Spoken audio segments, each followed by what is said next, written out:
ਧੰਨ ਧੰਨ ਸਾਹਿਬ श्री गुरु ग्रंथ साहिब महाराज जी की पावन ते पवित्र हजूरी च सज बैठी गुरु प्यारी साध संगत जी, गज वज के फतेह बुलाओ। वाहिगुरु जी का खालसा, वाहिगुरु जी की फतेह। कोटान कोट धन्नवाद आ धੰਨ धੰन साहिब श्री गुरु ग्रंथ साहिब महाराज जी का, जिन्हां दी अपार दया कृपा रहमत और बख्शिश सदके अज सारियां दा मन बड़ा प्रसन्न आ, क्योंकि संगतां वापस तो गुरु घर दे अंदर खुले दर्शन दीदारां वास्ते पहुंचनियां शुरू हुईयां। पर अज मैं जो देख रहा है, गुरु साहब की रहमत बख्शी सदके पिछले लंबे समय तो जदों तो लॉकडाउन खुलिया बहुत घट ही प्राणी दर्शनां वास्ते पहुंचते सी। जिथे गुरुद्वारा बंगला साहब च संगत 30-30 हज़ार और इतवार वाले दिन लख लख तो ज़्यादा लोग गुरु घर दे धੰਨ धੰਨ साहिब श्री गुरु ग्रंथ साहिब महाराज दर्शन दीदारे करन आउंदे सी, वो गिनती बहुत घट गई। पर अज इतवार के दिन उहदे ते नेड़े तेड़े भी नहीं, पर संगतां दे दर्शन गुरु साहब के चरणों के जिथे दर्शन दीदारे होए उत्थे संगतां दे अज दर्शन दीदारे बड़े दिनों के बाद होए ने, लगभग 100 दिनों के बाद होए ने। सो गुरु साहब का कोटान कोट शुकराना है कि संगतां का आगमन शुरू होया। अज शेरे पंजाब महाराजा रणजीत सिंह जी की बरसी आ। एक ऐसी सिख जरनैल जिन्हां ने ना केवल इस मुल्क उत्ते बल्कि अफगानिस्तान वर्गे मुल्क उत्ते भी अपना परचम लहराया, जिसनों इन्हां पूरियां 3 सदियां दे अंदर हुण तक भी अज दे इस युग अंदर इस समय अंदर जदों सरकारां कोल चाहे अमेरिका होवे चाहे रशिया होवे बहुत वड्डियां ताकतां ने, उस दे बावजूद अफगानिस्तान ते कोई अपना परचम नहीं लहरा सकिया। अगर कोई पढ़े जाने वाले इतिहास की असीं गल करिए जिहड़ा साडे सामने आ, अगर उसकी गल करिए तो एक ही ऐसी घटना आउंदी आ जो महाराजा रणजीत सिंह जी का राज सी, उस वेले ही अफगानिस्तान के उत्ते भी खालसा राज का परचम लहराया। महाराजा रणजीत सिंह जी जिन्हां ने शमशीर के दम ते राज लिया सी, कोई वोटां नहीं पैंदियां सी उदों, शमशीर के दम ते राज लैके भी उन्होंने सारे धर्मां का सत्कार बराबर किया। अज जिन्हों राज मिल जाता है ना, वो अपनी डफली वडाउण लग पैंदा है, वो अपने राज दियां अपने धर्म दियां गल्लां करन लग पैंदा है। जिसनों जरा जिन्ना भी राज मिल जाता है वो ऐं लगन लग पैंदा उन्होंने कि मैं हुण इस फलाने धर्म तो आ ते मेरे धर्म का ही बोलबाला होना चाहिए है। लेकिन तुसीं कल्पना करके देखो, जदों वोटां की लोड़ नहीं सी, जदों शमशीर के दम ते राज लिया जाता सी, महाराजा रणजीत सिंह जी ने उस वेले भी सारे धर्मां नूं बराबरी दिती। और दुनिया के अंदर वाहद एक ऐसा राज सी जिस दे अंदर महाराजा रणजीत सिंह जी ने इस देश के लोगों को नहीं बल्कि उन्हां दी वजारत अंदर वजीर जिहड़े सी फ्रेंच तो भी आए सी, और जिहड़े फ्रेंच तो वजीर आए वो गुरु साहब के चरणों नाल उन्होंने ऐसा जोड़िया महाराजा रणजीत सिंह जी ने, और सिख धर्म तो ऐसे प्रभावित होए कि जेकर तुसीं उन्हां दे इतिहास पढ़िया होवे तो उन्होंने अपने आप नूं सिक्खी च सजाया। और लंबे लंबे तुसीं उन्हें देखो गोरियां दे लंबे लंबे जिहड़े सीगे वो चोले पाए हुंदे सीगे और दस्तारां सजा के वो गुरु की सेवा च हाजिर हुंदे सी। ऐसे महाराजा रणजीत सिंह जी ने राज नूं स्थापित किया। जिहड़ा अज आपां चाइना का मसला देखते हैं, महाराजा रणजीत सिंह जी का शासन ऐसा सी कि उन्हां दे वेले ये डोकलाम जिहड़ा सी ये हिंदुस्तान का हिस्सा उन्होंने बनाया सी। उस तो पहला डोकलाम जिहड़ा सीगा ये तिब्बत का एरिया जिहड़ा सीगा ये हिंदुस्तान का हिस्सा नहीं हुंदा सी। जदों महाराजा रणजीत सिंह जी का शासन सी उस वेले इस हिस्से नूं उन्होंने अपने राजपाट का हिस्सा बनाया और महाराज और जनरल जोरावर सिंह नूं एक कमांड दे के भेजी सी।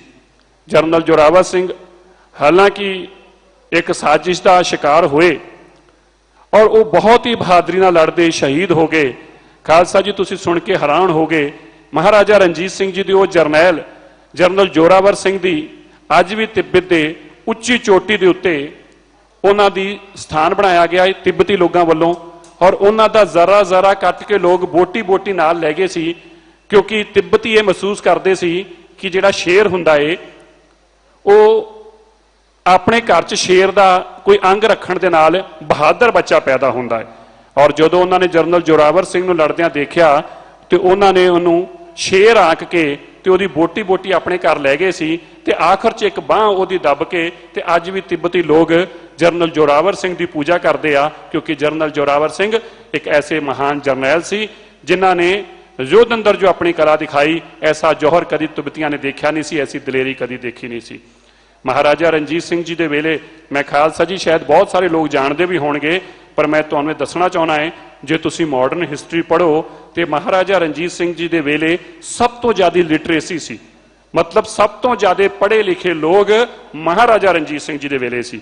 ਜਦੋਂ ਤੁਸੀਂ ਇਹ ਗੱਲ ਪੜ੍ਹੋਗੇ ਬੜੇ ਹੈਰਾਨ ਹੋ ਜਾਓਗੇ ਕਿ ਉਸ ਵੇਲੇ ਲੋਕ ਪੜ੍ਹੇ ਲਿਖੇ ਸੀ ਸਭ ਤੋਂ ਜ਼ਿਆਦਾ। ਬਿਲਕੁਲ ਉਸ ਵੇਲੇ ਸਭ ਤੋਂ ਜ਼ਿਆਦਾ ਲਿਟਰੇਸੀ ਸੀ। ਮਹਾਰਾਜਾ ਰਣਜੀਤ ਸਿੰਘ ਜੀ ਨੇ ਕਾਨੂੰਨ ਬਣਾਇਆ ਸੀ ਕਿ ਕਾਇਦਾ ਔਰ 1 ਤੋਂ ਲੈ ਕੇ 10 ਤੱਕ ਦੀ ਗਿਣਤੀ ਹਰ ਪਟਵਾਰੀ ਨੂੰ ਕਿਹਾ ਜਾਂਦਾ ਸੀ ਕਿ ਉਹ ਆਪਣੇ ਹੱਥੀਂ ਕਾਇਦਾ ਬਣਾਏਗਾ, 1 ਤੋਂ ਲੈ ਕੇ 10 ਤੱਕ ਦੀ ਗਿਣਤੀ ਦਾ, ਉਹਦੀਆਂ 10 ਕਾਪੀਆਂ ਬਣਾ ਕੇ ਹਰ ਪਿੰਡ ਦੇ ਅੰਦਰ ਜਾ ਕੇ ਉਹਨਾਂ ਨੂੰ ਪੜ੍ਹਾਏਗਾ, ਔਰ ਹਰ ਆਦਮੀ ਨੂੰ 1 ਤੋਂ ਲੈ ਕੇ 10 ਤੱਕ ਦੀ ਗਿਣਤੀ ਹੋਣੀ ਚਾਹੀਦੀ ਆ ਤਾਂ ਕਿ ਉਹਦੇ ਨਾਲ ਕੋਈ ਛਲ ਕਪਟ ਨਾ ਕਰ ਸਕੇ। ਸਭ ਤੋਂ ਜ਼ਿਆਦਾ ਲਿਟਰੇਸੀ ਰੇਟ ਮਹਾਰਾਜਾ ਰਣਜੀਤ ਸਿੰਘ ਜੀ ਦੇ ਵੇਲੇ ਸੀ। ਅੱਜ ਅਸੀਂ ਜਦੋਂ ਉਸ ਮਹਾਨ ਜਰਨੈਲ ਨੂੰ ਯਾਦ ਕਰਦੇ ਹਾਂ ਤੇ ਕਿਤੇ ਨਾ ਕਿਤੇ ਜਿੱਥੇ ਸਾਨੂੰ ਉਹਨਾਂ ਦੇ ਇਸ ਰਾਜ ਉੱਤੇ ਫਖਰ ਆ, ਉੱਥੇ ਕਿਤੇ ਨਾ ਕਿਤੇ ਸਾਡੇ ਮਨ ਅੰਦਰ ਇਹ ਗੱਲ ਜ਼ਰੂਰ ਰਹੂਗੀ ਰਹਿੰਦੀ ਦੁਨੀਆ ਤੱਕ ਕਿ ਸਾਡਾ ਰਾਜ ਛਲ ਕਪਟ ਨਾਲ ਲਿਆ ਗਿਆ ਸੀ। ਔਰ ਅੱਜ ਅਗਰ ਮਹਾਰਾਜਾ ਜੀ ਰਣਜੀਤ ਸਿੰਘ ਜੀ ਦੇ ਉਸ ਰਾਜ ਨੂੰ ਨਜ਼ਰ ਨਾ ਲੱਗੀ ਹੁੰਦੀ ਤੇ ਇਸ ਦੁਨੀਆ ਦੇ ਹਾਲਾਤ ਕੈਸੇ ਹੁੰਦੇ, ਮੇਰੇ ਤੋਂ ਬਿਹਤਰ ਤੁਸੀਂ ਸਮਝ ਸਕਦੇ ਜੇ। ਮੈਂ ਬਹੁਤ ਧੰਨਵਾਦ ਕਰਦਾ ਸੰਗਤਾਂ ਦਾ, ਗੁਰੂ ਸਾਹਿਬ ਜੀ ਦੀ ਰਹਿਮਤ ਔਰ ਬਖਸ਼ਿਸ਼ ਸਦਕੇ ਨਿਰੰਤਰ ਮਾਨਵਤਾ ਦੀ ਸੇਵਾ, ਕਿਉਂਕਿ ਦਿੱਲੀ ਦੇ ਅੰਦਰ ਕੋਵਿਡ ਦੀ ਮਹਾਮਾਰੀ ਦਾ ਪ੍ਰਕੋਪ ਬੜੀ ਤੇਜ਼ੀ ਨਾਲ ਵੱਧ ਰਿਹਾ ਹੈ। ਆંકੜੇ ਇੰਨੀ ਤੇਜ਼ੀ ਨਾਲ ਵੱਧਣੇ ਸ਼ੁਰੂ ਹੋ ਗਏ ਨੇ ਔਰ ਬਹੁਤ ਸਾਰੇ ਐਸੇ ਪਰਿਵਾਰ ਨੇ ਜਿਨ੍ਹਾਂ ਨੂੰ ਅੱਜ ਇਹਨਾਂ ਸੇਵਾਵਾਂ ਦੀ ਲੋੜ ਆ। ਪਿਛਲੇ 95 ਦਿਨ ਲਗਭਗ ਹੋਣ ਨੂੰ ਆਏ ਨੇ। ਖਾਲਸਾ ਜੀ ਸ਼ਾਇਦ ਤੁਸੀਂ ਇਹ ਮਹਿਸੂਸ ਕਰ ਰਹੇ ਹੋਗੇ, ਜਿੰਨੀਆਂ ਵੀ ਸੰਸਥਾਵਾਂ ਅੱਜ ਤੋਂ ਪਹਿਲਾਂ ਤੁਸੀਂ ਸੁਣਦੇ ਸੀ ਜਾਂ ਉਹਨਾਂ ਦੀ ਫੋਟੋ ਦੇਖਦੇ ਸੀ ਜਾਂ ਸੋਸ਼ਲ ਮੀਡੀਆ ਤੇ ਦੇਖਦੇ ਸੀ, ਸਾਰੇ ਹੱਥ ਖੜੇ ਕਰਕੇ ਚਲੇ ਗਏ। ਇੱਕ ਗੁਰੂ ਦਾ ਦਰ ਹੀ ਐਸਾ ਸਥਾਨ ਆ ਜਿਹਦੇ ਸਰਕਾਰਾਂ ਦੇ ਵੀ ਹੱਥ ਖੜੇ ਹੋ ਗਏ। ਤੁਸੀਂ ਪਤਾ ਨਹੀਂ ਇਹਨੂੰ ਦੇਖ ਰਹੇ ਜਾਂ ਨਹੀਂ ਦੇਖ ਰਹੇ, ਹੌਲੀ ਹੌਲੀ ਤੁਸੀਂ ਇਹ ਦੇਖ ਰਹੇ ਹੋਗੇ ਕਿ ਸਰਕਾਰਾਂ ਦੀ ਇਹ ਖਬਰ ਆਉਣੋਂ ਹਟ ਗਈ ਕਿ ਅਸੀਂ ਇਹਨੇ ਲੋਕਾਂ ਨੂੰ ਖਾਣਾ ਦੇ ਰਹੇ ਹਾਂ, ਅਸੀਂ ਇਹਨੇ ਲੋਕਾਂ ਨੂੰ, ਕੋਈ ਸਭ ਹਟ ਗਏ। ਹੌਲੀ ਹੌਲੀ ਸਰਕਾਰਾਂ ਵੀ ਛੱਡ ਗਈਆਂ ਵੀ ਯਾਰ ਕਦੋਂ ਤੱਕ ਦੇਾਂਗੇ। ਲੇਕਿਨ ਗੁਰੂ ਦਾ ਦਰ ਇੱਕ ਐਸਾ ਦਰ ਆ, ਔਰ ਗੁਰੂ ਗ੍ਰੰਥ ਸਾਹਿਬ ਮਹਾਰਾਜ ਦੀ ਆਪਣੇ ਸਿੱਖਾਂ ਤੇ ਐਸੀ ਕਿਰਪਾ ਏ। ਮੈਂ ਬਾਰ-ਬਾਰ ਕਹਿੰਦਾ, ਮੈਂ ਅੱਜ ਫੇਰ ਕਵਾਂ, ਖਾਲਸਾ ਜੀ ਇਹ ਆਪਾਂ ਸੇਵਾ ਲਈ ਨਹੀਂ, ਪਰਮਾਤਮਾ ਨੇ, ਅਕਾਲ ਪੁਰਖ ਨੇ ਆਪਾਂ ਨੂੰ ਇਹ ਸੇਵਾ ਕਰਨ ਵਾਸਤੇ ਚੁਣਿਆ ਹੈ। ਮੈਂ ਕਈ ਲੋਕਾਂ ਨੂੰ ਇਹ ਦੇਖਦਾ ਹਾਂ ਕਿ ਕਿਸ ਤਰੀਕੇ ਆਪਣੀਆਂ ਜ਼ਰੂਰਤਾਂ ਤੋਂ ਛੱਡ ਕੇ ਆਪਣੇ ਪਰਿਵਾਰ ਦੀਆਂ, ਕਿਉਂਕਿ ਮੈਂ ਇਸ ਸੇਵਾ 'ਚ ਨਿੱਤਰਦਾ ਨਿਰੰਤਰ ਰੋਜ਼ ਐਸੀਆਂ ਚੀਜ਼ਾਂ ਸਾਡੇ ਸਾਹਮਣੇ ਆਉਂਦੀਆਂ ਨੇ। ਇੱਕ ਮਾਤਾ ਜੀ, ਮੈਂ ਉਹਨਾਂ ਤੋਂ ਤੁਹਾਨੂੰ ਨਾਮ ਦੱਸਦੇ ਹੋਏ ਤੁਸੀਂ ਉਹਨਾਂ ਦੀ ਸੁਣ ਕੇ ਗਾਥਾ ਹੈਰਾਨ ਹੋਗੇ, ਹਰਭਜਨ ਕੌਰ ਜੀ, ਜੱਖੋਵਾਲ ਹੁਸ਼ਿਆਰਪੁਰ ਤੋਂ। ਇਹ ਮਾਤਾ ਜੀ ਦੇ ਆ, ਮੈਂ ਇੱਥੋਂ ਬੋਲ ਕੇ ਨਿਕਲਿਆ ਤੇ ਮੈਨੂੰ ਫੋਨ ਆਇਆ ਕਿ ਜਿਹੜੀਆਂ ਮਾਨਵਤਾ ਦੀਆਂ ਮਹਾਨ ਸੇਵਾਵਾਂ ਚੱਲ ਰਹੀਆਂ ਨੇ ਗੁਰੂ ਹਰਕ੍ਰਿਸ਼ਨ ਪਾਤਸ਼ਾਹ ਜੀ ਦੇ ਦਰ ਤੋਂ, ਗੁਰੂ ਨਾਨਕ ਪਾਤਸ਼ਾਹ ਜੀ ਦੇ ਦਰ ਤੋਂ, ਗੁਰੂ ਤੇਗ ਬਹਾਦਰ ਸਾਹਿਬ ਜੀ ਦੇ ਦਰ ਤੋਂ, ਗੁਰੂ ਗੋਬਿੰਦ ਸਿੰਘ ਪਾਤਸ਼ਾਹ ਜੀ ਦੇ ਦਰ ਤੋਂ, ਅਸੀਂ ਵੀ ਉਹਨਾਂ ਸੇਵਾਵਾਂ 'ਚ ਬੇਟਾ ਹਿੱਸਾ ਪਾਉਣਾ ਚਾਹੁੰਦੇ ਹਾਂ। ਮਾਤਾ ਨੇ ਕਿਹਾ, ਉਹ ਤਾਂ ਮੇਰਾ ਕੋਈ ਖਾਤਾ ਨਹੀਂ ਹੈਗਾ, ਮੈਂ ਤੇ 85 ਸਾਲ ਤੋਂ ਜ਼ਿਆਦਾ ਬਜ਼ੁਰਗ ਹਾਂ, ਕੋਈ ਮੇਰਾ ਖਾਤਾ ਅਕਾਊਂਟ ਨਹੀਂ ਹੈਗਾ। ਮੈਂ ਆਪਣੀ ਇੱਕ ਚੇਨੀ ਆ, ਉਹ ਚੇਨੀ ਵੇਚੀ ਆ ਤੇ ਮੈਂ ਉਹ ਮਾਇਆ ਗੁਰੂ ਘਰ 'ਚ ਭੇਜਣੀ ਆ। ਮੈਂ ਬੜਾ ਸੁਣ ਕੇ ਉਹਨਾਂ ਦੀ ਗੱਲ ਹੈਰਾਨ ਹੋਇਆ ਤੇ ਮੈਨੂੰ ਕਹਿੰਦੇ, ਪੁੱਤ ਜਿਸ ਤਰ੍ਹਾਂ ਮਰਜ਼ੀ ਕਰ, ਇਹ ਮਾਇਆ ਮੇਰੇ ਕੋਲ ਲੈ ਜਾਓ, ਮੈਨੂੰ ਬਹੁਤ ਇਹਦੀ ਚਿੰਤਾ ਏ, ਕਿਤੇ ਐ ਨਾ ਹੋਵੇ ਕਿ ਮੇਰੇ ਬਜ਼ੁਰਗ ਮਾਤਾ ਏ, ਮੈਂ ਪਤਾ ਨਹੀਂ ਕਦੋਂ ਤੱਕ ਮੇਰੇ ਕੋਲ ਰਹਿਣੀ ਆ। ਮੈਂ ਚਲੋ ਇੰਤਜ਼ਾਮ ਕੀਤਾ ਔਰ ਮਾਤਾ ਜੀ ਨੂੰ ਉਹ ਮਾਇਆ ਵਾਸਤੇ ਕਿਸੇ ਦੀ ਡਿਊਟੀ ਲਗਾਈ। ਖਾਲਸਾ ਜੀ ਇੱਕ ਨਹੀਂ, ਸਾਡੇ ਕੋਲ ਸੈਂਕੜੇ ਐਸੀਆਂ ਮਿਸਾਲਾਂ ਨੇ। ਜਦੋਂ ਅਸੀਂ ਗੁਰੂ ਕੇ ਸਿੱਖਾਂ ਵੱਲ ਵੇਖਦੇ ਹਾਂ ਤੇ ਕੋਟਾਨ ਕੋਟ ਸ਼ੁਕਰਾਨਾ ਕਰਦੇ ਹਾਂ ਆਪਣੇ ਮਾਲਕ ਦਾ, ਤੇ ਉਹਨਾਂ ਦੇ ਚਰਨਾਂ ਦੀ ਧੂੜ ਵੀ ਆਪਣੇ ਮਸਤਕ ਨੂੰ ਲਾਉਨੇ ਆ ਕਿ ਧੰਨਿਆ ਸਿੱਖੀ। ਇਸੇ ਤਰ੍ਹਾਂ ਇੱਕ ਮਾਤਾ ਜੀ ਇੱਥੇ ਆਏ, ਨਾਲੇ ਆਪਣੀ ਗੱਡੀ ਦੇ ਕੇ ਗਏ ਗੁਰੂ ਘਰ ਦੀ ਸੇਵਾਵਾਂ ਵਾਸਤੇ, ਨਾਲੇ 1 ਲੱਖ ਦਾ ਚੈੱਕ ਦੇ ਕੇ ਗਏ। ਔਰ ਮਾਤਾ ਜੀ ਉਹ ਵੀ 85 ਸਾਲ ਦੀ ਉਮਰ ਦੇ, ਔਰ ਇੰਤਜ਼ਾਰ ਕੀਤਾ 1 ਘੰਟਾ ਗੁਰੂ ਸਾਹਿਬ ਦੇ ਚਰਨਾਂ 'ਚ ਦਰਸ਼ਨ ਵੀ ਕਰਕੇ ਗਏ। ਉਹ ਵੀ ਜਦੋਂ ਲੋਕਡਾਊਨ ਚੱਲਦਾ ਪਿਆ ਸੀਗਾ ਕਿ ਮੈਂ ਆਪਣੇ ਮਾਲਕ ਦੀ ਸੇਵਾ ਕਿਤੇ ਮੇਰੇ ਕੋਲ ਰਹਿ ਨਾ ਜਾਵੇ। ਪੈਨਸ਼ਨ ਦੇਣ ਵਾਸਤੇ ਪੈਨਸ਼ਨ ਦਾ ਚੈੱਕ ਲੈ ਕੇ ਇੱਕ ਸਰਦਾਰ ਸਾਹਿਬ ਪਹੁੰਚੇ, 90 ਸਾਲ ਦੀ ਉਹਨਾਂ ਦੀ ਉਮਰ। ਇੱਥੇ ਮੈਨੂੰ ਦੁਪਹਿਰੇ ਪਤਾ ਲੱਗਾ ਲੋਕਡਾਊਨ ਦੇ ਦੌਰਾਨ। ਮੈਂ ਉੱਤੇ ਆਇਆ, ਮੈਨੂੰ ਕਹਿੰਦੇ ਜੀ ਮੇਰੀ 1,10,000 ਰੁਪਇਆ ਪੈਨਸ਼ਨ ਮੇਰੇ ਖਾਤੇ 'ਚ ਪਈ ਸੀ, 1 ਲੱਖ ਰੁਪਇਆ ਮੈਂ ਉਹਦਾ ਚੈੱਕ ਬਣਾ ਕੇ ਲਿਆਇਆ, ਤੇ ਮੇਰੀ ਧਰਮ ਪਤਨੀ ਜੀ ਕੋਲ 10,000 ਰੁਪਇਆ ਸੀ, ਮੈਂ ਉਹ ਵੀ ਨਾਲ ਲੈ ਕੇ ਆਇਆ। ਐਸੀ ਸ਼ਰਧਾ ਤੇ ਸਤਿਕਾਰ, ਐਸਾ ਪ੍ਰੇਮ ਤੇ ਪਿਆਰ ਕੇਵਲ ਤਾਂ ਹੀ ਹੋ ਸਕਦਾ ਏ ਜੇ ਮੇਰੇ ਮਾਲਕ ਨੂੰ ਪਾਉਂਦਾ ਹੋਵੇ। ਮੈਂ ਬਾਰ-ਬਾਰ ਇਹ ਕਹਿਣਾ ਹੈ, ਧਨ ਦੌਲਤ ਬਹੁਤ ਲੋਕਾਂ ਕੋਲ ਆ, ਧਨ ਦੌਲਤ ਦੇ ਅੰਬਾਰ ਬਹੁਤਿਆਂ ਲੋਕਾਂ ਦੇ ਕੋਲ ਆ, ਲੇਕਿਨ ਗੁਰੂ ਸਾਹਿਬ ਦਾ ਪਿਆਰ, ਗੁਰੂ ਸਾਹਿਬ ਪ੍ਰਤੀ ਸ਼ਰਧਾ, ਔਰ ਸਭ ਤੋਂ ਵੱਡੀ ਗੱਲ ਕਿ ਗੁਰੂ ਚਾਹੁੰਦਾ ਹੋਵੇ। ਅੱਜ ਜੇ ਖਾਲਸਾ ਜੀ ਤੁਸੀਂ ਆਏ ਜੇ ਨਾ, ਮਤ ਇਹ ਚਿੰਤਾ ਗਲਤੀ ਕਰਿਓ ਜੇ ਕਿ ਤੁਸੀਂ ਆਪਣੀ ਮਰਜ਼ੀ ਨਾਲ ਆਏ ਜੇ। ਮੈਂ ਹੈਡ ਗ੍ਰੰਥੀ ਸਾਹਿਬ ਨੂੰ ਸੁਣ ਰਿਹਾ ਸੀ, ਇੱਕ ਜਦੋਂ ਕੱਲ ਗੱਲ ਕਰ ਰਹੇ ਸੀ ਕਥਾ 'ਚ ਕਿ ਬੰਦਾ ਦੁਚਿੱਤੀ 'ਚ ਹੁੰਦਾ ਏ। ਇੱਕ ਮਨ ਕਹਿ ਰਿਹਾ ਹੁੰਦਾ ਮੈਂ ਆਵਾਂ, ਦੂਜਾ ਮਨ ਕਹਿ ਰਿਹਾ ਹੁੰਦਾ ਰਹਿਣ ਦਈਏ, ਕੋਵਿਡ ਆ।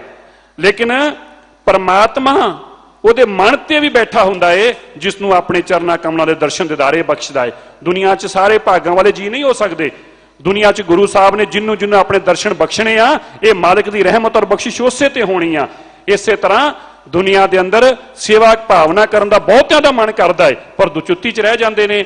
ਪੈਸਾ ਕਿਸੇ ਦਾ ਡਾਕਟਰਾਂ ਤੇ ਲੱਗ ਜਾਂਦਾ ਹੈ, ਕਿਸੇ ਦਾ ਵਕੀਲਾਂ ਤੇ ਲੱਗ ਜਾਂਦਾ ਹੈ, ਕਿਸੇ ਦਾ ਥਾਣਿਆਂ ਤੇ ਲੱਗ ਜਾਂਦਾ ਹੈ, ਪਰ ਇਹ ਮੇਰਾ ਮਾਲਕ ਤੈਅ ਕਰਦਾ ਏ ਕਿ ਇਹਦਾ ਪੈਸਾ ਗੁਰੂ ਚਰਨਾਂ 'ਚ ਸੇਵਾ 'ਚ ਲੱਗੇ। ਇਹ ਜਦੋਂ ਮੇਰੇ ਮਾਲਕ ਦੀ ਕਿਰਪਾ ਹੋਵੇ। ਮੈਂ ਉਹਨਾਂ ਪਰਿਵਾਰਾਂ ਦਾ ਬਹੁਤ ਬਹੁਤ ਧੰਨਵਾਦ ਕਰਦਾ ਹਾਂ।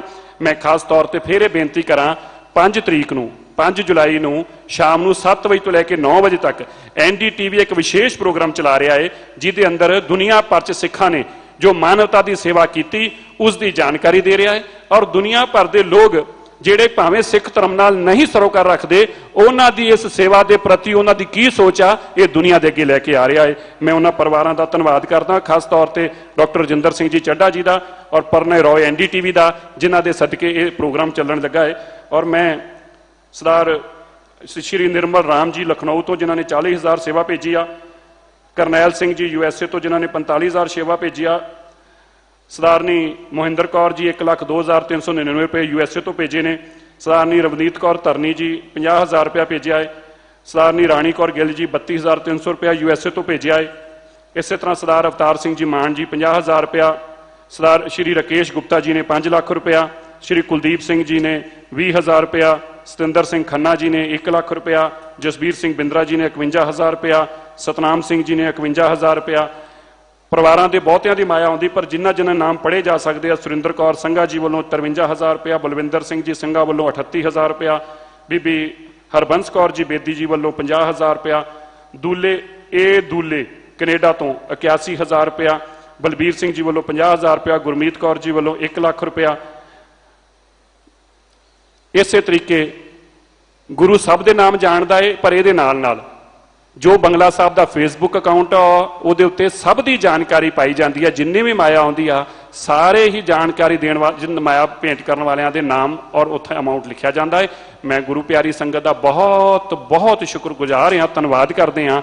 ਇਹਨਾਂ ਲਾਕਡਾਊਨ ਦੇ ਦੌਰਾਨ ਵੀ ਆਪ ਜੀ ਦੀਆਂ ਇਹਨਾਂ ਮਹਾਨ ਸੇਵਾਵਾਂ ਸਦਕੇ ਹੀ ਇਹ ਸਾਰੇ ਪ੍ਰਬੰਧ ਚੱਲੇ। ਤੁਸੀਂ ਦੇਖੋ ਸਾਡੇ ਕੀਰਤਨੀਆਂ ਨੂੰ, ਸਾਡੇ ਗ੍ਰੰਥੀ ਸਾਹਿਬਾਨਾਂ ਨੂੰ, ਸਾਡੇ ਲਾਂਗਰੀਆਂ ਨੂੰ, ਸੇਵਾਦਾਰਾਂ ਨੂੰ ਨਿਰੰਤਰ, ਜਦੋਂ ਲੋਕ ਡਰ ਕੇ ਘਰਾਂ 'ਚ ਬੈਠੇ ਸੀਗੇ, ਇਹਨਾਂ ਨੇ ਨਿਰੰਤਰ ਮਾਨਵਤਾ ਦੀ ਸੇਵਾ ਵਾਸਤੇ ਔਰ ਗੁਰੂ ਚਰਨਾਂ ਦੀ ਸੇਵਾ 'ਚ ਆਪਣਾ ਇੱਕ ਦਿਨ ਵੀ ਨਹੀਂ ਕਦੀ ਡੋਲਣ ਦਿੱਤਾ, ਆਪਣਾ ਮਨ ਡੋਲਣ ਦਿੱਤਾ। ਇੱਕ ਦਿਨ ਵਾਸਤੇ ਵੀ ਮੈਂ ਗ੍ਰੰਥੀ ਸਾਹਿਬਾਨਾਂ ਦਾ, ਕੀਰਤਨੀਆਂ ਸਾਹਿਬਾਨਾਂ ਦਾ ਚਰਨਾਂ 'ਚ ਸੀਸ ਨਵਾ ਕੇ ਕੋਟਾਨ ਕੋਟ ਸ਼ੁਕਰਾਨਾ ਕਰਦਾ। ਉਹਨਾਂ ਸੇਵਾਦਾਰ ਸਾਹਿਬਾਨਾਂ ਦੇ ਚਰਨਾਂ 'ਚ ਸੀਸ ਨਵਾਉਣਾ ਹੈ, ਜਿਨ੍ਹਾਂ ਦੇ ਸਦਕੇ ਅੱਜ ਪੂਰੀ ਦੁਨੀਆ ਦੇ ਅੰਦਰ ਮਾਨਵਤਾ ਦੀ ਸੇਵਾ ਦੀ ਵਡਿਆਈਆਂ ਹੋ ਰਹੀਆਂ ਨੇ ਔਰ ਪੂਰੀ ਦੁਨੀਆ ਅੱਜ ਸਿੱਖਾਂ ਨੂੰ ਸਲਾਮ ਕਰ ਰਹੀ ਆ, ਸਿੱਖਾਂ ਦੇ ਅੱਗੇ ਸੀਸ ਨਵਾ ਰਹੀ ਆ। ਬਹੁਤ ਬਹੁਤ ਧੰਨਵਾਦ। ਗੁਰੂ ਸਾਹਿਬ ਸਾਡੇ ਸਾਰਿਆਂ ਤੇ ਇਸੇ ਤਰ੍ਹਾਂ ਰਹਿਮਤਾਂ ਬਖਸ਼ਿਸ਼ਾਂ ਬਣਾਈ ਰੱਖਣ। ਵਾਹਿਗੁਰੂ ਜੀ ਕਾ ਖਾਲਸਾ, ਵਾਹਿਗੁਰੂ ਜੀ ਕੀ ਫਤਿਹ।